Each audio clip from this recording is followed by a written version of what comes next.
bien-aimés dans le Seigneur, nous saluons tous au nom de notre Seigneur, l'incomparable grand Dieu Jésus-Christ. Nous allons prier, mes bien-aimés, avant de commencer notre partage d'aujourd'hui. Prions au nom de Jésus. Incomparable Père, nous te remercions infiniment, toi qui bénis tes enfants. Merci de ce que tu nous fortifies, Seigneur Jésus-Christ, de nos faiblesses. Merci de ce que, Père éternel, tu as encore voulu aujourd'hui que nous soyons ensemble entre frères et sœurs pour exalter ton Saint-Nom. Merci infiniment, Seigneur Jésus-Christ. Béni, garde, protège. Ton puissant nom, nous en supplié et nous disons au nom de l'incomparable. Amen. Merci, mes bien-aimés, d'être là. Que le Seigneur nous bénisse, vous bénisse également. Merci pour la présence des frères et sœurs ici. Mes bien-aimés, aujourd'hui, nous allons parler un peu sur 1 Timothée 4, 12. Le frère Philippe va nous aider avec 1 Timothée chapitre 4, le verset 12. Chapitre 4. Non, prenons 1 Timothée, oui, chapitre 4, verset 12, oui. 1 Timothée chapitre 4, au verset 12. Je lis au nom de Jésus. Que personne ne te méprise, ne méprise ta jeunesse, mais sois un modèle pour les fidèles, en parole, en conduite, en charité, en foi, en pureté. Amen. Gloire à Jésus. Donc, la Bible est claire, mes bien-aimés, de dire c'est que le frère Paul était ici en train d'exhorter son bien-aimé, le fils en la foi, le frère Timothée. Il dit ainsi: que personne ne te méprise parce que tu es jeune, mais sois un exemple pour les croyants dans tes paroles, ta conduite, ton amour, ta foi et ta pureté. Très important. Les bien-aimés, ici, le frère Paul n'est pas en train de parler seulement au frère Timothée. Il parle en réalité à tout chrétien. Parce qu'ici, il est en train alors de confirmer le comportement, la manière de vivre d'un chrétien. Un chrétien doit être alors un exemple. Le chrétien ou la chrétienne doit être un exemple en parole, en conduite, en amour, en foi, en pureté. Le chrétien, ça fait partie de ton identité. Le chrétien, on ne le reconnaît pas parce que bon, il va à l'église pour donner les dîmes. C'est lui qui va donner plus de dîmes à celui qui est chrétien. Non. On ne reconnaît pas le chrétien, c'est parce que tu vas à l'église, moi je ne sais pas, dans une assemblée pour aller chanter. Parce que tu chantes beaucoup. Non, le chrétien, on te reconnaît par rapport aux fruits que tu présentes. Le fruit de l'esprit doit être manifeste dans la vie d'un chrétien. Si dans la vie d'un chrétien, il n'y a vraiment pas le fruit de l'esprit, vraiment il y aura un souci. Un grand souci. Voilà pourquoi nous sommes dans Éphésiens 5, 22. Hein. Le frère Philippe, si nous pouvons prendre ça.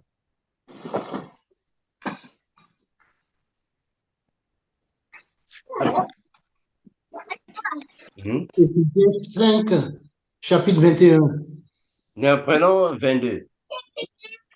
Chapitre, S'il vous plaît, mes bien-aimés, les micros. Hein. Éphésiens 5, chapitre 22. Femmes, soyez soumises à vos maris comme au Seigneur, car le mari est le chef de la femme, comme Christ est le chef de l'Église, qui Voilà, est son chef et dont il est le sauveur. Amen. Voilà, continue, mon frère. Or, de même que l'Église est soumise à Christ, les femmes aussi doivent l'être à leur mari en toutes choses. Marie, aimez vos femmes, comme Christ a aimé l'Église et s'est livré lui-même pour elle, afin de la sanctifier par la parole, après l'avoir purifiée par le baptême d'eau. Alors, Jésus. Mon bien-aimé, prends aussi Galates. Galates 6, 5, 22. Galates 5, 22.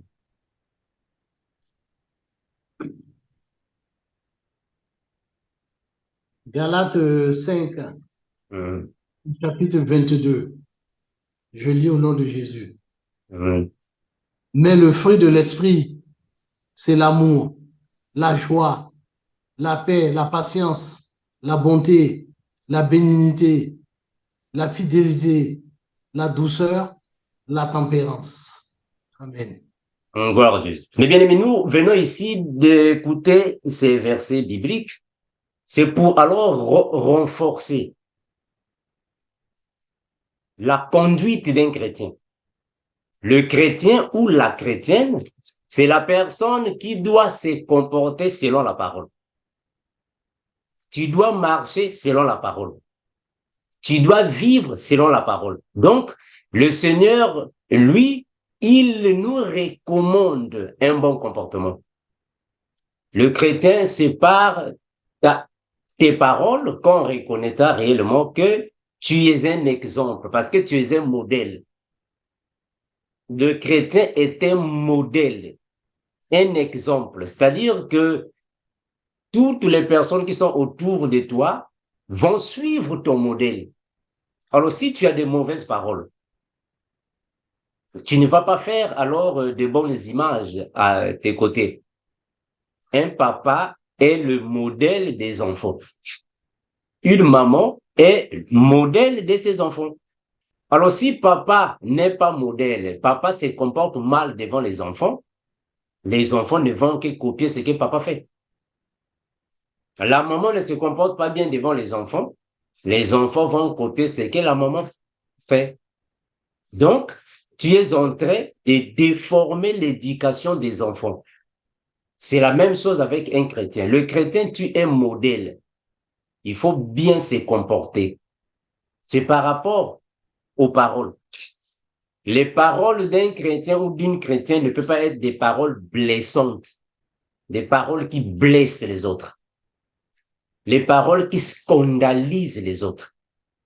Il faut avoir des belles paroles, des bonnes paroles qui ne vont pas susciter à la colère, qui ne vont pas susciter à la haine, mais des paroles qui peuvent alors mener à la sanctification, à l'édification. Que nos paroles soient des paroles qui édifient les autres et non des paroles qui déforment, non des paroles qui créent alors des scandales.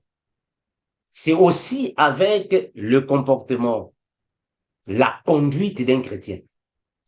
Donc, tout ceci sont des choses qui correspondent, qui font partie de la vie d'un chrétien. Le chrétien, même avec ton habillement, il faut avoir un habillement décent. Un chrétien doit avoir un habillement décent. Le chrétien ou la chrétienne ne peut pas avoir un habillement scandaleux. Tu t'habilles là et tu te mets devant les gens et ça scandalise les autres. Tu ne peux pas scandaliser les autres avec ton habillement. Parce que tu es chrétien, tu es un modèle, tu es un exemple à suivre. Alors, les gens ne peuvent pas être scandalisés à cause de ton habillement. Tu scandalises les gens. Parce qu'il y a plusieurs personnes qui pensent que commettre un péché, c'est seulement faire une chose peut-être volontaire. On peut aussi commettre un péché involontairement. Tu t'habilles d'une manière non décente. Tu n'as pas la pudeur. Tu scandalises les autres qui sont autour de toi. Tu scandalises les frères et tu scandalises les sœurs. Donc, l'habillement d'un chrétien ou d'une chrétienne doit correspondre à la sainteté. Un chrétien ou une chrétienne, quand tu t'habilles à la maison, avant de sortir, tu dois te rendre compte que ma manière que je me suis habillé, personne ne sera scandalisé dehors. Alors, quand tu sors seulement, par exemple, bon, je vais seulement aller comme ça, tu scandalises les autres. Voilà pourquoi la Bible parle du péché de l'autre de participation. Il y a ce genre de péché, hein. il y a le péché de participation. Le frère Paul l'a dit, ne participe pas au péché des autres.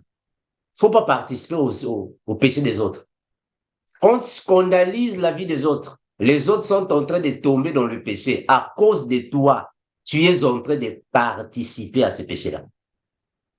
Ne participe pas au péché des autres.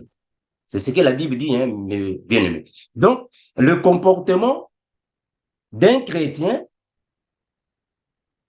correspond à la sainteté. Ça doit correspondre à la sainteté. Le chrétien doit se comporter d'une manière digne des chrétiens. Voilà pourquoi les apôtres, quand ils se promenaient, en fait, quand ils se déplaçaient, les gens remarquaient en eux l'identité de Christ. L'esprit de Christ en eux, par leur comportement. Alors, un frère à la maison qui a une sœur, une femme à la maison, mais la femme n'a pas la joie de vivre dans sa propre maison. Parce que le frère se comporte mal devant la sœur. Il y a plusieurs frères qui sont comme ça. Soit disons que c'est un frère en Christ, soit disons que c'est un prédicateur, soit disons que c'est un frère, un chrétien. Mais dans la maison, avec sa femme, sa sœur, le courant ne passe pas comme on dit. Mais finalement, vous êtes des chrétiens comment? Un chrétien doit avoir un bon comportement, premièrement, dans sa maison. Il faut bien se comporter devant ta femme. Ça, c'est le chrétien. Et vice-versa avec la sœur. La sœur aussi doit bien se comporter devant son mari. Il faut que le comportement soit une chose qui est égale. Le comportement doit être égal. Voilà pourquoi la Bible dit, ne vous privez pas l'un l'autre, mais vous devez avoir un commun accord. Donc, il faut avoir un commun accord avec ton prochain. Le comportement d'un frère, d'une sœur en Christ doit correspondre à la sainteté. Ça ne peut pas être quelque chose, bon, on va seulement rester comme ça. Non, non, non, ça doit correspondre à la sainteté. C'est ça les chrétiens. Ça correspond à la sainteté. Donc, un chrétien qui n'est pas, au fait, qui n'est pas digne concernant la parole, par rapport à la parole, mais il ne peut pas être parmi les saints. Voilà pourquoi nous sommes appelés saints, parce que le Seigneur considère saints tous ceux qui ont atteint une certaine étape de la vie spirituelle. C'est le Seigneur qui nous purifie. Bon, maintenant, toi qui es purifié, mais à la maison, ça ne passe pas avec ta femme. Si déjà dans ta maison, avec ta femme, ça ne passe pas, comment est-ce que tu vas paître l'église de Dieu? Si dans la maison, avec ton mari, ça ne passe pas, mais comment est-ce que tu vas être propre? Parce que chaque fois quand un chrétien ou une chrétienne est en train de se conduire d'une manière païenne, spirituellement parlant, tu es en train de salir ta robe. Parce que spirituellement parlant, nous avons sous forme d'une robe et propre, sans tache en nous. Quand tu es dans le péché, tu salis la robe, tu deviens sale. Spirituellement parlant, tu deviens sale. Donc, la conduite d'un chrétien doit correspondre à la parole. Si tu ne corresponds pas à la parole, mais bien aimé, vraiment, il y aura un souci. Il y aura un souci. Le chrétien doit correspondre à la parole. Il faut que ta vie corresponde à la parole. Tu ne peux pas être chrétien, mais alors tu vis dans le péché. Parce qu'il y a encore beaucoup de chrétiens qui sont dans le péché. Mais comment? Comment est-ce qu'un chrétien va vivre dans le péché? Il y a plusieurs chrétiens, le samedi, ils vont dans les boîtes de nuit. Comment est-ce que toi qui es chrétien, mais tu vas dans une boîte de nuit le samedi? Il y a même des chrétiens qui aiment les fêtes. Un chrétien qui aime les fêtes, chaque fête, on t'invite, tu es parti. Non, toi tu es chrétien. Toi tu es chrétien. Un chrétien ne peut pas avoir cette vie-là. La vie d'un chrétien est une vie qui doit correspondre à la sainteté. Parce que tu es chrétien, tu dois correspondre à la sainteté. Le chrétien doit correspondre alors aux fruits de l'esprit. Voilà pourquoi la Bible dit que il faut que nous soyons irrépréhensibles. Donc, on doit bien se comporter. Par rapport aux paroles, les paroles doivent être des paroles d'édification. Dans tes paroles, il faut que les gens soient édifiés. Les gens ne doivent pas être blessés par tes paroles. Les gens ne doivent pas être dans la colère. Non, non. Il faut que ce soit des paroles d'édification. Très important. Ta foi, il faut que la foi soit conforme à l'analogie. Ça doit être conforme. Un chrétien ne peut pas avoir une foi, en fait, qui bascule, une foi flottante. Aujourd'hui, tu es en Christ et demain, on te voit là-bas dans d'autres. Parce que c'est ce que beaucoup de chrétiens font. Aujourd'hui, tu es ici, tu es ici avec Jésus, mais demain, on te voit dans l'autre Branham. Tu vas là-bas, Branham, tu vois là-bas, non. Donc, ta foi n'est pas conforme à la parole. La foi n'est pas conforme à la parole. Alors, si déjà toi, qui es soi-disant chrétien, mais tu es encore dans l'église catholique, tu es dans l'église catholique, tu es encore avec les enseignements de la Sainte Doctrine. Ça ne correspond pas. Donc, le chrétien, c'est par rapport à ta conduite. Tu dois bien te comporter. Nous devons bien nous comporter. Parce que moi aussi, y compris. Donc, il faut que les paroles, la conduite d'un chrétien, l'habillement d'un chrétien, la manière dont tu te présentes devant l'église, devant ton prochain, devant le Seigneur, doit correspondre à la sainteté. Alors, tu ne peux pas être à la maison comme font beaucoup de femmes, beaucoup de sœurs. À la maison, tu te comportes mal, mais quand tu viens avec les autres, tu viens avec le foulard, là, maintenant, tu deviens maintenant sainte. Mais à la maison, tu te comportes pas bien. Non, ça ne correspond pas à une chrétienne. Non. Une chrétienne ne peut pas être comme ça.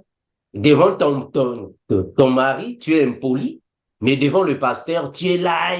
Non. Donc, tu respectes plus le pasteur que ton mari à la maison.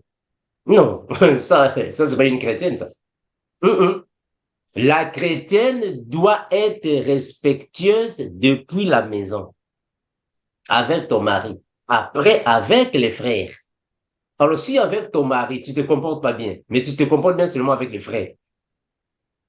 Et vice-versa avec les frères aussi. Un frère qui se comporte mal avec sa propre femme à la maison, mais avec les sœurs, c'est différent. Non, tu crées des scandales. Voilà pourquoi le frère Luc dirait ainsi, Luc 17, le verset 1er. Frère Guy, Luc 17, le verset 1er. Que dit le frère Luc là-bas? Luc 17 au verset 1er. Jésus dit à ses disciples, il est impossible qu'il n'arrive pas des scandales, mais malheur à celui par qui ils arrivent. Ah, Jésus. Est-ce que vous voyez ça? Donc, il faut que ce que nous disons, mes bien-aimés, ne crée pas des choses qui vont susciter au scandale. Non. Ça doit être des choses alors qui donnent des bonnes choses aux autres. Voilà pourquoi le frère dira dans Colossiens 4, 6, le frère Philippe, dans Colossiens 4, 6, le frère Paul dit quoi là-bas? Colossiens 4, 6. Colossiens 4, 6.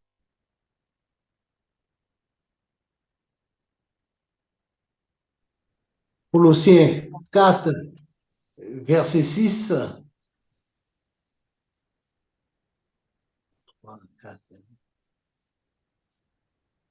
Il est écrit que votre parole soit toujours accompagnée de grâce, assaisonnée de sel, afin que vous sachiez comment il faut répondre à chacun. Gloire à Jésus. Que votre parole soit toujours accompagnée de grâce. Accompagnée de grâce. Assaisonnée de sel afin que vous sachiez comment il faut répondre à chacun. Comment il faut répondre à chacun. Donc, les paroles d'un chrétien ne doivent pas alors créer des scandales. Un chrétien ne peut pas créer des scandales, mes bien-aimés. Le chrétien ou la chrétienne doit avoir un comportement qui correspond à la sainteté. Ça doit correspondre à la sainteté. Des bonnes paroles pour ne pas blesser les autres. Des bonnes paroles qui donnent l'édification. Une sœur en Christ doit avoir des bonnes, des belles paroles pour que les frères soient édifiés. Et vice-versa. Alors, tu es chrétien, mais tu es impoli, tu n'as pas de respect. Parce qu'il y a beaucoup de gens qui pensent qu'il faut seulement être respectueux devant, quand tu es devant Dieu, qui veut prier, Allah, il faut être respectueux. Mais devant les autres, tu n'es pas respectueux. Non. Ça, c'est pas un chrétien. Ça, c'est pas une chrétienne. La conduite d'un chrétien compte. D'une chrétienne compte. C'est cette conduite qui nous amènera au paradis. Une chrétienne ne peut pas être impolie comme on voit aujourd'hui. Il y a trop de chrétiens, des chrétiennes impolies. Parce que non, Dieu m'a parlé, tu as seulement reçu une vision. Bon, vous devenez déjà, c'est comme si vous connaissez déjà toute la Bible. C'est triste. Colossiens 4, 6, dans ma version, on dit quoi? Colossiens 4, 6, la Bible dit ainsi. Que vos paroles soient toujours agréables et pleines d'intérêt. Sachez répondre à chacun de la bonne manière. Il faut répondre à chacun de la bonne manière. Ça, c'est la vie d'un chrétien. Dans la vie, il y a toujours des problèmes. Les problèmes ne manquent jamais dans la vie. Les problèmes ne vont jamais manquer dans la vie. Nous avons toujours des problèmes. Mais étant chrétiens, nous devons avoir alors cette culture spirituelle. On doit avoir cette culture selon la doctrine de Christ. On doit connaître comment répondre aux autres, comment se comporter. C'est ça un chrétien. Quels que soient les problèmes dans la vie, mais il faut toujours savoir faire la part des choses. Le chrétien doit savoir que ça, ce que je fais, c'est bon, je vais continuer. Mais ce que je fais, c'est pas bon, je m'arrête. Et je demande pardon, je me réponds. Ça, c'est le chrétien. Mais pas, tu fais quelque chose de mauvais, mais tu continues seulement. Non, Dieu va me pardonner, Dieu va me comprendre. Il y a même des chrétiens qui disent ça. Aujourd'hui, il y a même des chrétiens qui disent que non, Dieu lui-même, il va me comprendre. Donc, tu es convaincu que tu es en train de commettre un péché. Mais tu dis que non, Dieu va me comprendre. Bien aimé. Donc, le chrétien ne peut pas vivre dans le péché. Comme aujourd'hui, nous voyons, il y a des chrétiens qui vivent dans le péché. Mais comment est-ce que toi, tu es chrétien, mais tu vis dans le péché? Ça n'a pas de sens. Tu es chrétien, mais tu vis dans le péché. Non. Le chrétien, c'est celui qui vit selon l'image, comme Christ. Un chrétien doit vivre comme Christ a vécu. Le chrétien doit mener la vie de sanctification. Tu dois vivre à l'instar de Jésus. Ça, c'est le chrétien. Donc, il ne faut pas qu'il y ait des scandales dans ta vie. Tu ne peux pas créer des scandales aux personnes qui sont autour de toi. Comme nous voyons aujourd'hui, il y a trop de scandales. Les chrétiens créent beaucoup de scandales. Les chrétiens créent beaucoup de scandales. Ça crée beaucoup de scandales, mes bien-aimés. Nous recevons plusieurs demandes, plusieurs reproches, plusieurs choses à cause de ce que font les chrétiens. Vous écoutez d'autres choses, mais vous faites d'autres choses. C'est bizarre. On enseigne d'autres choses, mais les gens font d'autres choses. Nous enseignons la Bible, mais sauf que ce que les gens font, ça ne correspond pas à ce qui doit être fait. Mais bien aimé, avant d'aller au paradis, il faut que la conduite du chrétien ou de la chrétienne change. Si tu n'as pas une conduite changée, tu ne peux pas monter au paradis. Parce qu'il n'y a que les saints qui iront au paradis. Tu n'es pas saint, tu ne peux pas aller au paradis, tu vas rester. Donc, il faut se comporter de la manière digne des chrétiens. Une chrétienne doit savoir ce que je fais est bon ou ce que je fais est mauvais. Tu dois laisser ça. Comment est-ce que tu es chrétien, mais tu vis dans l'impudicité? Comment est-ce que vous pouvez m'expliquer ça? Tu es chrétienne, mais tu vis dans l'impudicité. Comme dans les années passées, ce que nous faisions quand on était encore dans ces églises-là, l'église baptiste et protestant catholique, on ne sait pas comment. Vous commettez des péchés à volonté. Après, non, bon, j'irai demander pardon. Donc, tu es conscient de ce que tu fais. Non, après, bon, j'irai demander pardon. Donc, tu commets un péché volontairement. Après, demain, tu vas demander pardon. Non, prêtre, moi, je ne sais pas, monseigneur. Non, j'ai commis, bon, on va prier pour toi. On va prier, c'est fini. Bon, tu peux partir. Après une semaine, tu vas encore commettre, allez, après tu reviens. Non, cardinal, tu vas demander pardon. Donc, vous commettez des péchés à volonté. Mais tu ne peux pas monter au paradis. Tu ne peux pas aller au ciel, frère. Tu ne peux pas aller au ciel. Voilà pourquoi le Seigneur dira dans la Bible, ce ne sont pas ceux qui me disent Seigneur, Seigneur, qui iront au paradis. Non, frère. Ce n'est pas parce que tu prophétises. Non, non, non. Prophétiser ne signifie pas dire être déjà sélectionné pour le paradis. Non. Tu peux prophétiser. Tu peux enseigner la Bible. Tu peux prêcher ou évangéliser. Tu peux faire des miracles. Mais si tu continues de vivre dans le péché, tu ne peux pas monter au paradis. Tu vas rester sur la terre. Tu vas rester sur la terre pour attendre l'apparition de l'homme du péché. C'est alors qu'on va te couper la tête. Parce que ceux qui iront dans la grande tribulation, ils vont souffrir. Là, la douleur de la grossesse va augmenter. Les souffrances vont augmenter dans la grande tribulation. Ce sont des choses que nous disons chaque fois. Donc, il faut chercher d'être propre, irrépréhensible, irréprochable devant le Seigneur. Irréprochable devant le Seigneur. Afin que nous puissions aller à l'enlèvement.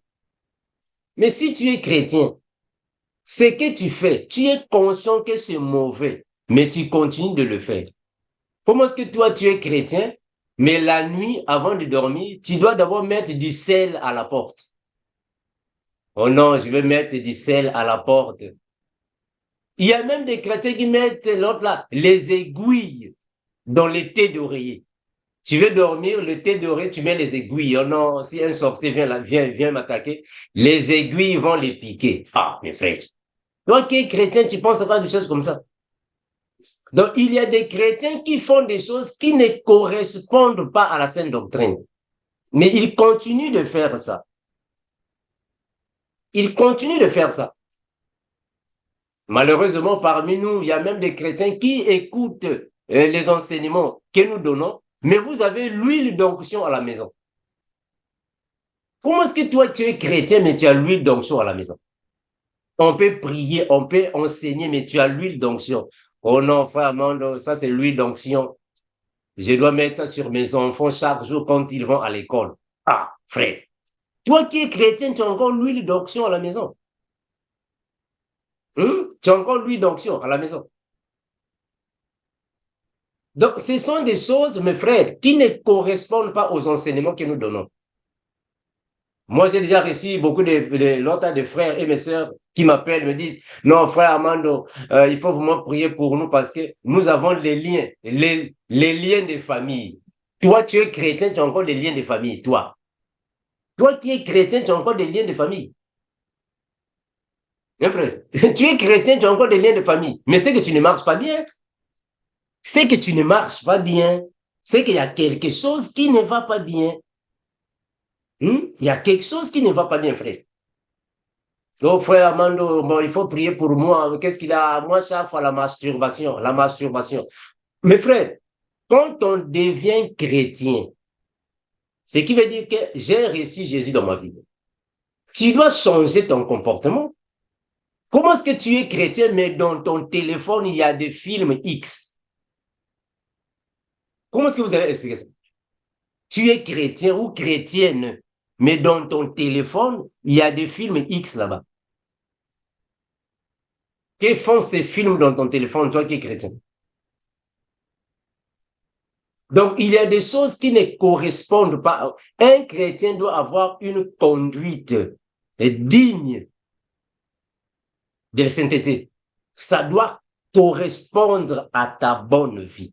C'est ça le chrétien, frère. C'est ça le chrétien. Bon, toi, tu es chrétien. Ta femme est chrétienne. Vous deux, vous êtes des chrétiens. Mais dans la maison, vous ne vous entendez pas. Bon, maintenant, vous êtes chrétien par rapport à quoi? Eh bien, vous êtes chrétien par rapport à quoi? Tu es chrétien, ta femme aussi est chrétienne, à moins qu'elle soit païenne. Ah, ça, c'est différent. Ou à moins qu'il soit païen. Ça, c'est différent. Mais si réellement, vous deux, vous êtes des chrétiens, mais à la maison, vous ne vous entendez pas. Mais qu'est-ce qui manque afin que vous puissiez vous entendre si, du moins, vous êtes des chrétiens? Qu'est-ce qui crée ces barrières-là, ces obstacles, afin que l'homme ne vienne pas vers sa femme et vice-versa, alors que vous êtes des chrétiens? Ça n'a pas de sens, frère. Donc, la conduite d'un chrétien doit être conforme à l'évangile.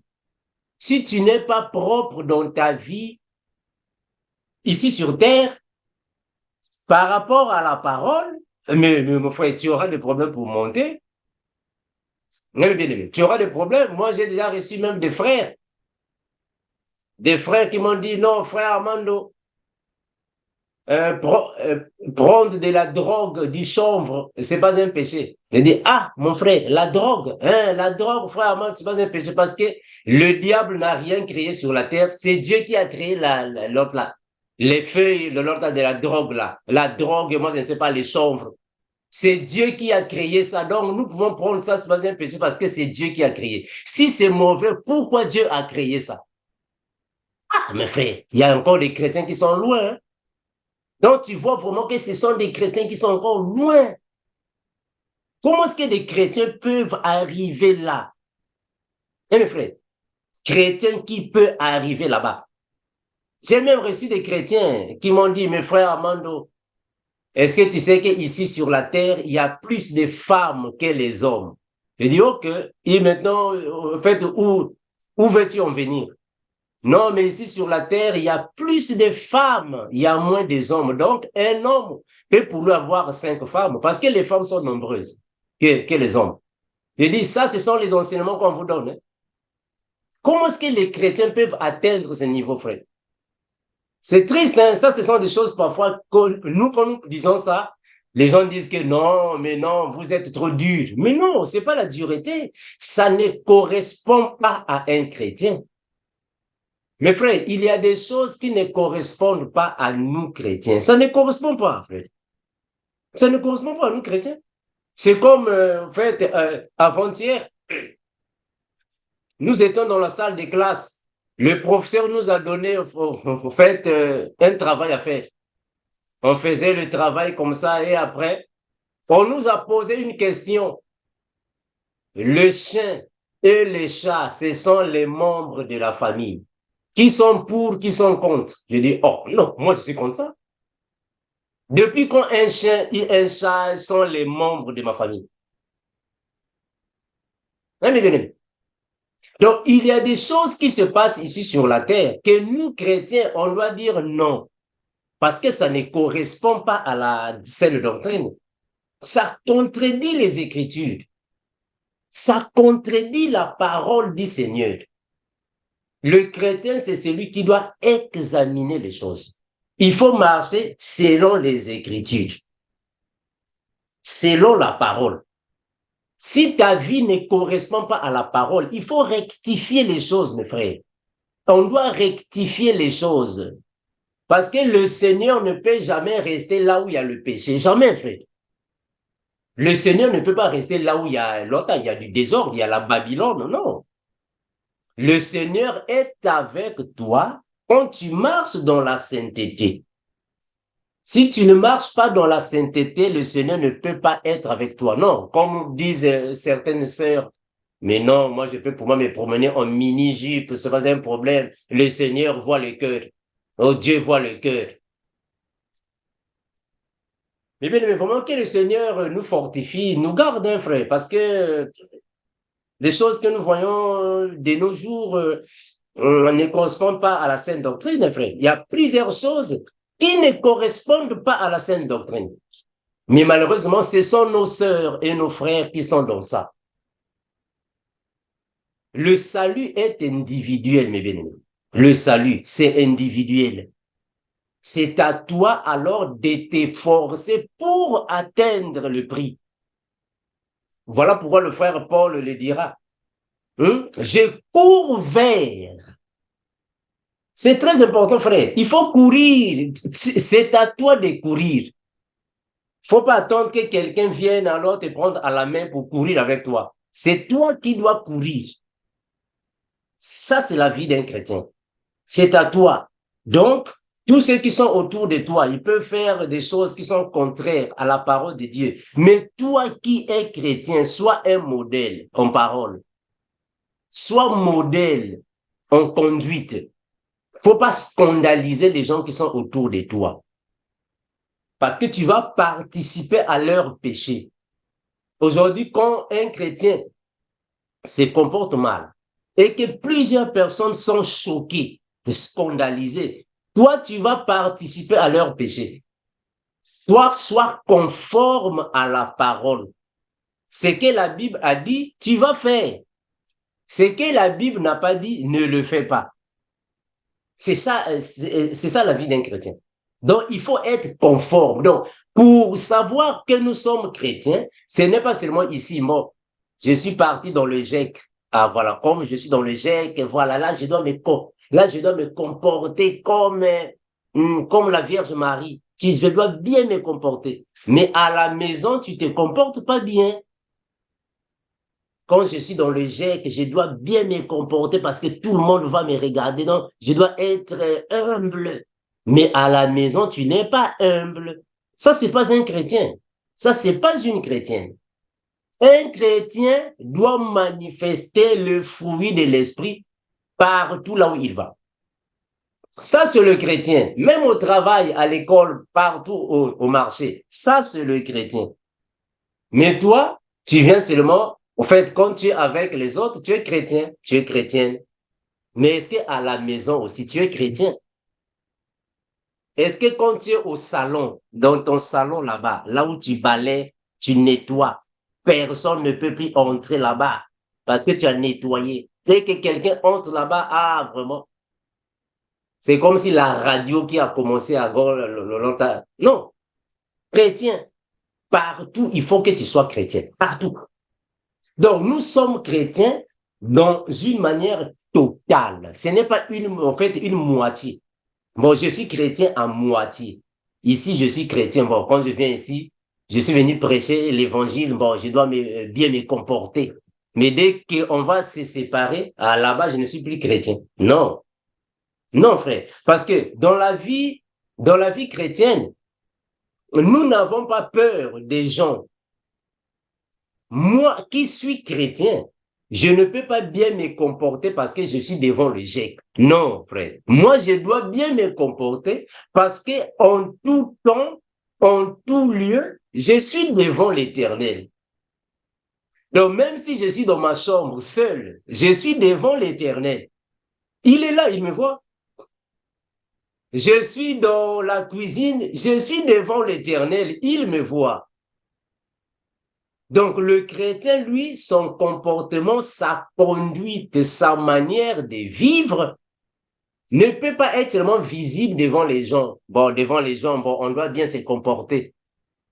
Je me comporte bien devant les gens. Mais quand tu es en cachette, qu'est-ce que tu fais? Qu'est-ce que tu fais en cachette? Parce que c'est ça qui détermine le chrétien ou la chrétienne. C'est que tu fais en cachette. C'est ça le chrétien. Qu'est-ce que tu fais en cachette? Alors, si en cachette, tu fais des choses qui ne sont pas propres à un chrétien, propres à une chrétienne, il faut savoir que le jour de l'enlèvement, toi, tu ne peux pas monter, hein, tu vas rester. Hein. Donc, c'est toi vraiment qui vas voir l'antichrist, parce que nous ne verrons pas l'antichrist, l'homme du péché. Nous, on ne va pas le voir. Donc, toi, vraiment, tu vas profiter de le voir. Parce que nous ne le verrons pas. Le jour-là, pouf, nous sommes partis. Maintenant, toi, puisque tu te comportes pas bien, Tu es un faux chrétien ou une fausse chrétienne, donc tu te prépares pour voir le faux prophète quand il viendra. Et l'antichrist. Eh bien aimé, c'est très important, mes frères.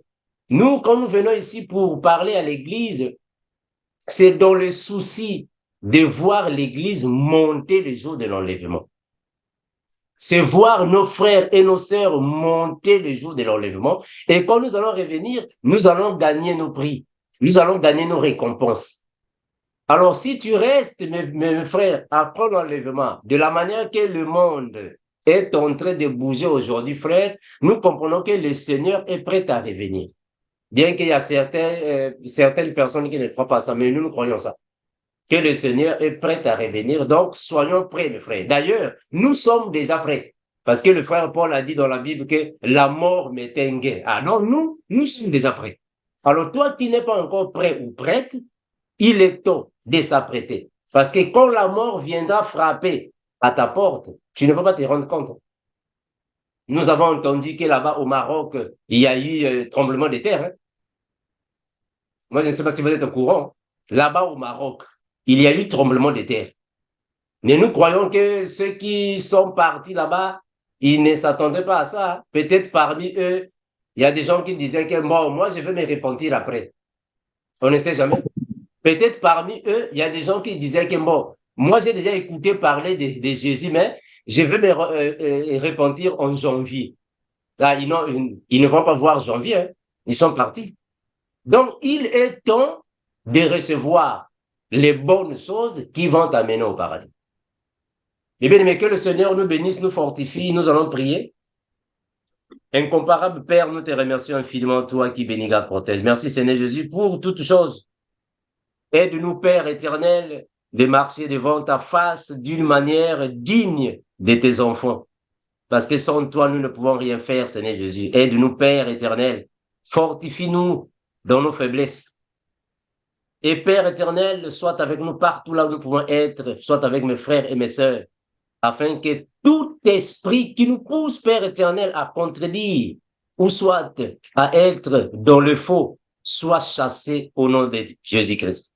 Nous te remercions, Père éternel, parce qu'il n'y a que toi qui peut nous amener à un niveau de sainteté élevé, de sanctification propre pour être, Père éternel, irréprochable devant toi. Béni garde, Père éternel, merci Seigneur Jésus, que le règne, la puissance, la gloire, l'honneur reviennent à toi seul, l'incomparable grand maître Jésus-Christ. Amen. Gloire à Jésus. Merci, mes bien-aimés. Je ne sais pas si parmi nous, en fait, il y a des questions qui nous ont été posées. Aujourd'hui, le frère Landry n'est pas avec nous. Je ne sais pas si quelqu'un parmi nous avait posé une question au frère Landry qui n'avait pas été répondue. Est-ce qu'on peut en profiter comme aujourd'hui, nous sommes un peu libres, on peut partager. S'il y a un verset biblique, un passage biblique, quelqu'un parmi nous, voilà, tient à cœur, on peut toutefois partager. Je donne la parole à la sœur Maria. Je ne sais pas si elle est avec nous. La sœur Maria. Oui, oui, frère Amanda. Bonsoir, mes frères et sœurs. Oui, salut. Nous avons la main de notre frère Cyril. Et frères et sœurs, bonsoir tout le monde, vous m'entendez bien?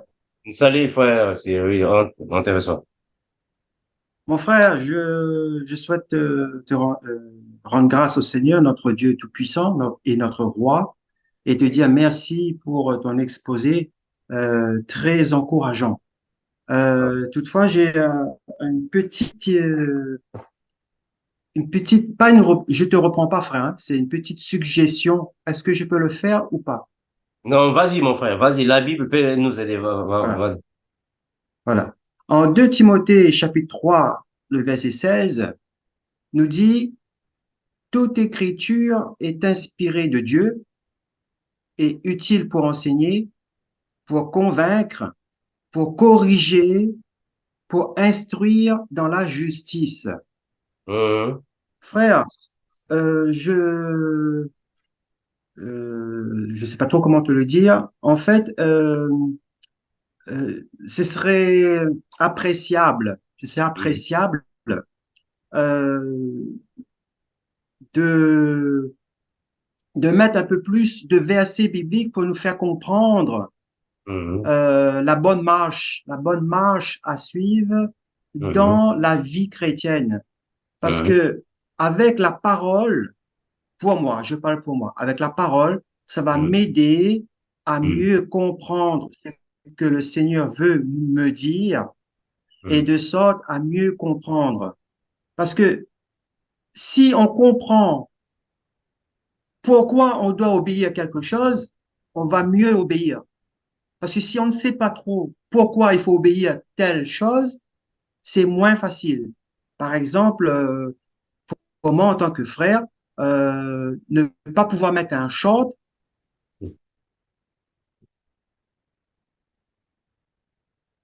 pour assez de connaissances là-dessus. Donc, j'étais en train de faire des recherches pour savoir un peu plus. Mais je souhaite avoir un peu plus d'enseignement de la parole même, en fait. Et c'est juste une petite suggestion, mon frère. Ok. Merci, Merci mon pour ton frère. écoute. Non, il n'y a pas de Merci souci, pour ton frère Cyril. écoute. Merci, il n'y a pas de souci. Voilà, le frère Cyril était en train de dire que, voilà, bon, quelque chose comme, comment est-ce qu'un frère mettre un short, par exemple. Bon, mais bien aimé, j'espère que nous avons parlé sur la pudeur, la modestie et la décence. À moins que quelqu'un parmi nous ici n'a pas suivi la vidéo. J'espère que nous avons parlé sur ça, frère Cyril. Je venais dernièrement de faire une vidéo sur la pudeur, la modestie et la décence. Je disais là-bas, en fait, j'avais expliqué comment est-ce que nous, chrétiens, nous devons nous habiller en public. Et j'espère que nous tous, nous avons vu cette vidéo-là. Je parlais sur la pudeur et la décence et la modestie. C'est la même manière que le frère dit que est-ce qu'un chrétien peut se mettre en short? Bon, c'est-à-dire que quand tu te mets en short, ce qui veut dire que tes parties de bas sont exposées. Ça va. Mais j'en avais parlé, non? Il y a une vidéo que j'ai faite, non, sur ça. La pudeur, la modestie et la décence. J'étais en fait en train de dire que quand nous sommes à la maison, j'avais donné des versets bibliques, frère Cyril, je peux toutefois t'envoyer la vidéo. Bon, je disais là-bas que un chrétien à la maison, tu peux être en short. C'est pas un péché. C'est pas ce que nous avons dit. Mais sauf que quand tu te mets devant les gens, à moins que ça soit seulement devant ton épouse, mais quand tu te mets devant les gens, en short, un homme, il y aura des femmes qui vont être attirées et vice-versa. J'espère que j'avais parlé en long et en large sur ça dans la vidéo. On peut toutefois voir ça. Voilà. Il y a une petite question qui me vient à l'esprit. En ce qui concerne la piscine, ça veut dire que en fait, le chrétien, il peut pas aller à la piscine? Voilà, très bien. Et cette question aussi, on me l'avait déjà, au fait, on me l'avait déjà posée. Il y a même des frères qui m'ont posé presque la même question. Est-ce qu'un chrétien peut aller à la plage ou à la piscine? Ok, je vais Pareil. seulement vous poser une question. Est-ce que parmi vous, quelqu'un ne connaît la plage de Miami Beach? Vous voyez Miami Beach. J'espère que vous avez déjà entendu parler de Miami Beach. Croyez-vous que un chrétien peut aller à Miami Beach? Mais bien aimé, vous savez, aller dans une piscine, ou soit aller à une piscine, n'est pas un péché. Ça va, mes frères? On peut aller à une piscine, c'est pas un péché. On peut aller à une plage, c'est pas un péché. Mais le péché va venir au moment où, quand tu arrives à la piscine, c'est que tu vois à la piscine. Supposons que je vais à la piscine, bon, c'est une piscine, par exemple, il n'y a personne. Je suis seulement là avec ma femme. Peut-être il y a 2 ou 3 personnes, c'est pas un problème.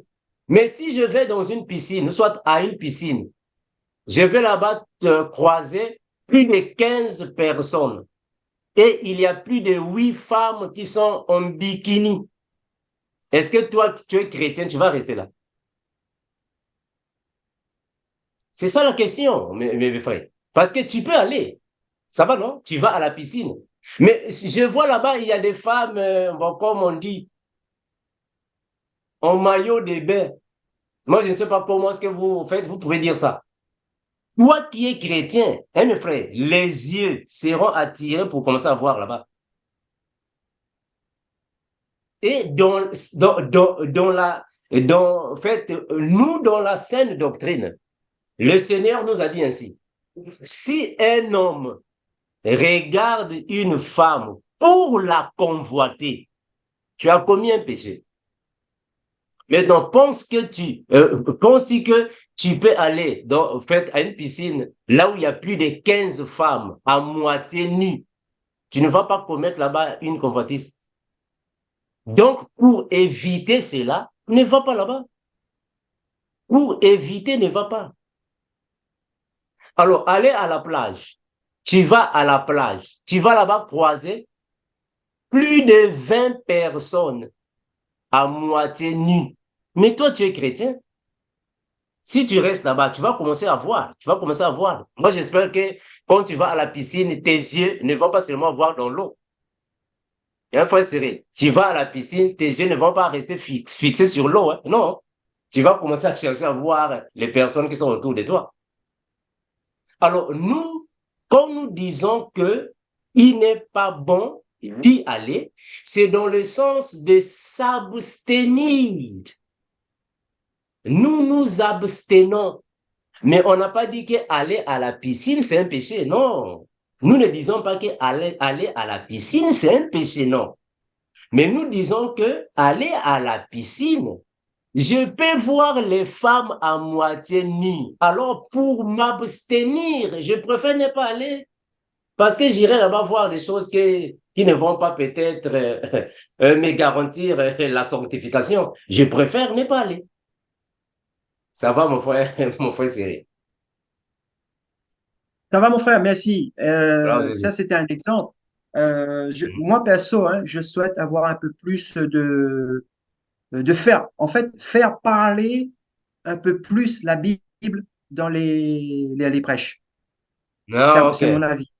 Ok, ça va. Ça va, il n'y a pas de souci, mon frère. Voilà, je prends note. Hein. Voilà, je prends note. Voilà. Gloire à Jésus. Alléluia. La sœur Maria. Oui, frère Amando, nous donnons la parole à la sœur Nathalie. Bonsoir mes bien-aimés, soyez tous et toutes bénis. Allez, Par rapport à l'exhortation de frère Armando de ce soir, je parle de moi personnellement. C'est le Saint-Esprit qui m'a dit comment m'habiller, comment me comporter.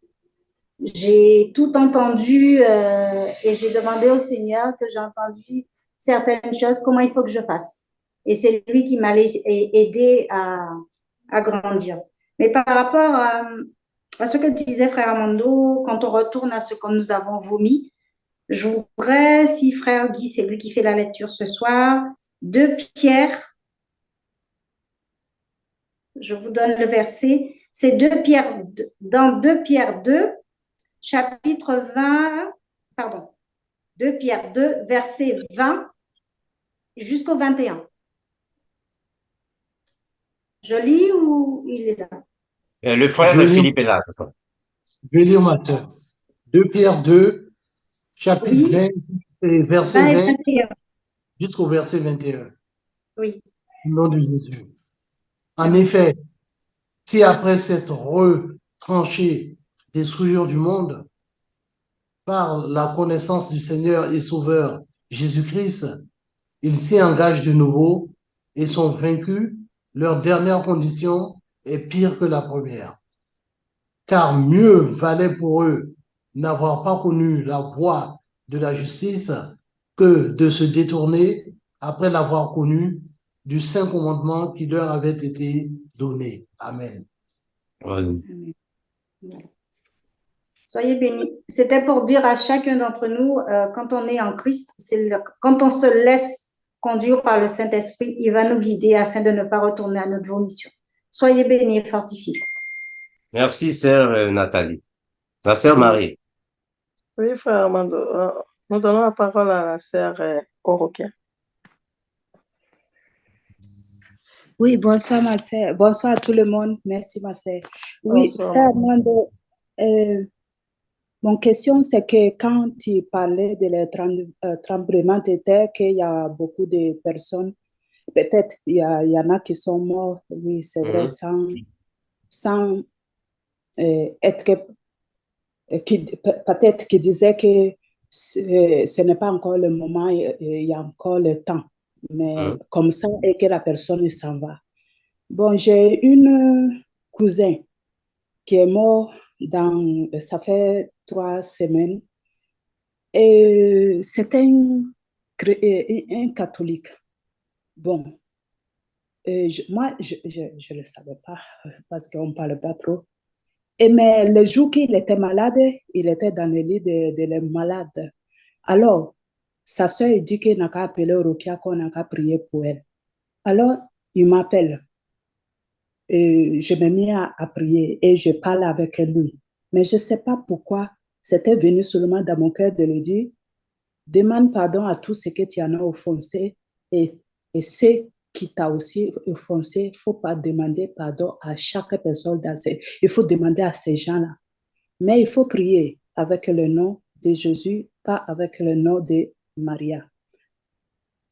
Et si à ces personnes, dans les souffrances, il a pu admettre que oui, que je suive Jésus-Christ, que je suis avec lui aujourd'hui, et où il dit allez, que lui il va, que lui, où il dit on n'a qu'à aller ensemble avec lui Jésus, que lui il va le suivre, que lui il va plus suivre le Dieu de sa maman, ni le Dieu de son père, ni l'eau, ni rien sur cette terre, que lui va suivre Jésus-Christ. À Sanjula, là-bas, on dit Jésus-Christ. C'est Jésus-Christ.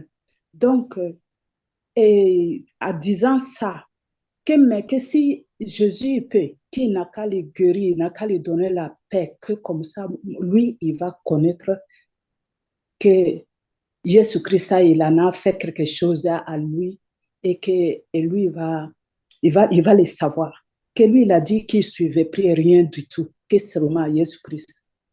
Je dis oui. Et que nous, on n'a qu'à prier. Je dis non. Toi, tu es en train de, toi, ton cœur là, si toi, tu constates à prier à Jésus-Christ, il t'entend toi plus que moi. Mais nous, on va prier. Mais prie-toi. Au lendemain, il a dit que tout va bien, que ça va, que vraiment, qu'il a bien dormi, qu'il est réveillé, qu'il va bien. Il a dit encore qu'on n'a qu'à continuer à prier. Je dis non, c'est toi qui as prié là. Tu t'es donné à Jésus-Christ là, c'est pour ça. J'ai dit, continue à prier jusqu'à dormir, jusqu'à réveiller. Et quand on en a parlé de ça, c'est pas pour 2 et 3 heures après, et il est parti. Quand il en a confirmé que si Jésus-Christ est veut, il peut lui donner la paix, qu'il n'a qu'à lui donner la paix. Mais quand il est mort, moi, j'ai dit que, en tout cas, ce n'est pas mauvais. Jésus-Christ, il a donné la paix que quelqu'un d'autre ici sur la terre ne peut pas lui donner. Moi, je ne sais pas, je voulais la raconter pour savoir si quelqu'un il meurt comme ça, à demandant pour se confier comme ça, pour se donner directement à Dieu, puis avant de dormir, est-ce qu'il est parti en Christ ou pas? C'était ça, c'est très fort que moi. Et je voulais comprendre. Merci, ma sœur Rokia, pour cette préoccupation. En fait, nous savons qu'une personne qui se répand avant sa mort, c'est le Seigneur qui sait. Si sa repentance est sincère, alléluia. Mais si sa repentance n'est pas sincère, dommage. Donc, c'est le Seigneur qui sait. Une personne qui vivait dans le péché, qui ne connaissait pas le Seigneur, et avant de mourir, si réellement la personne se répand sincèrement pour accepter le Seigneur, c'est le Seigneur qui saura où sera la personne. Donc, c'est un peu difficile pour nous de savoir. Mais c'est le Seigneur qui sait alors si c'était un pardon sincère, une repentance ou une conversion sincère. C'est le Seigneur qui sait. Mais c'est déjà un bon signe quand une personne accepte le Christ et prie au nom de Jésus. Bon, on ne sait pas ce qui viendra après.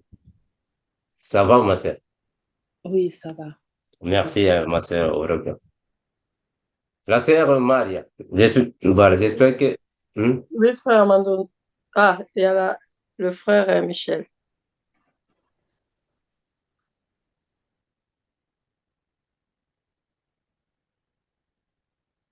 Frère Michel. Frère Michel, ton micro est fermé. Hein. Bonsoir les frères, bonsoir les sœurs. Salut, frère Michel. Voilà. Donc, j'ai suivi le développement de tout à l'heure aussi.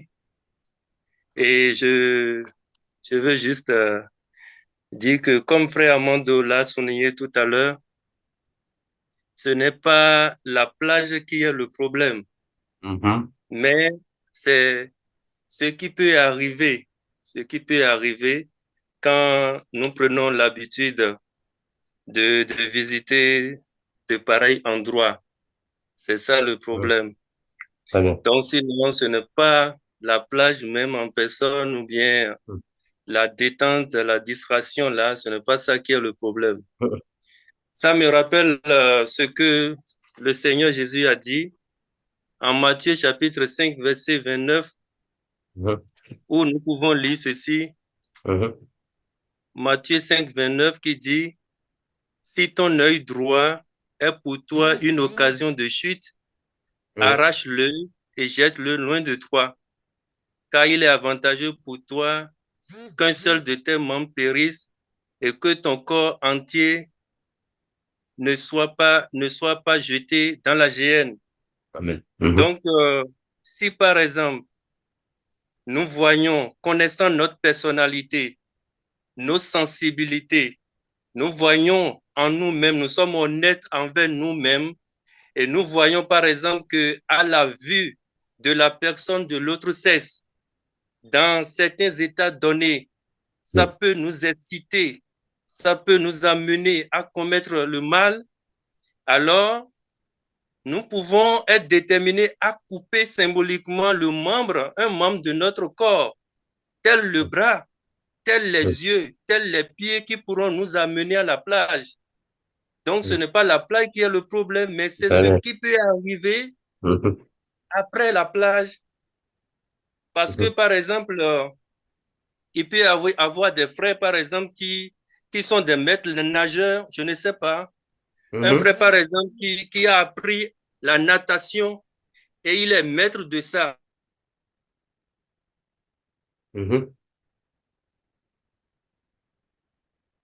Ah, voilà. Ah, le frère Michel a un problème de connexion. Hein. Le frère Michel a un problème de connexion. Voilà. La sœur Maria. Voilà. Est-ce qu'il y a encore une intervention avant que le frère Michel Nous n'avons plus de questions. Ah, ok. Ouais. Bon, vraiment, le frère Michel a eu un problème de connexion. Donc, mes bien-aimés, j'espère que nous allons nous arrêter par ici pendant que le frère Michel tentait de chercher un peu de... Voilà. Donc, mes bien-aimés, on s'arrête par ici. Merci vraiment pour la présence de tous. Merci vraiment d'être là. Que le Seigneur continue de nous fortifier. Donc, nous allons prier pour nous séparer, mes bien-aimés. Prions au nom de Jésus. Incomparable Père, nous te remercions infiniment, toi qui bénis tes enfants. Tu fortifies, Père éternel, par ton amour, ta miséricorde, Père éternel. Tu as les yeux sur tes enfants. Merci, Père éternel, parce que la Bible confirme que tu nous arraches du danger. Merci, éternel Dieu. Bénis, garde, protège, Père, soit avec nous partout, là où nous pouvons être, afin que tu puisses ajouter encore en nous, Père, le renouvellement de l'intelligence, ta sagesse, afin que nous puissions marcher avec ta parole jour et nuit. Bénis, garde, Père, ton magnifique nom, Seigneur Jésus-Christ, nous avons ainsi prié et nous disons Amen. Merci, mes bien-aimés, pour la présence de tous. Amen. À nous revoir demain. Ciao. Merci. Amen. Allez. Amen. Bonne soirée, bon courage à tout le monde. Que le Seigneur nous bénisse. À demain. À Jésus. Le bon Dieu vous garde. Amen, amen. Pareillement, mon frère. Amen. Ok, amen.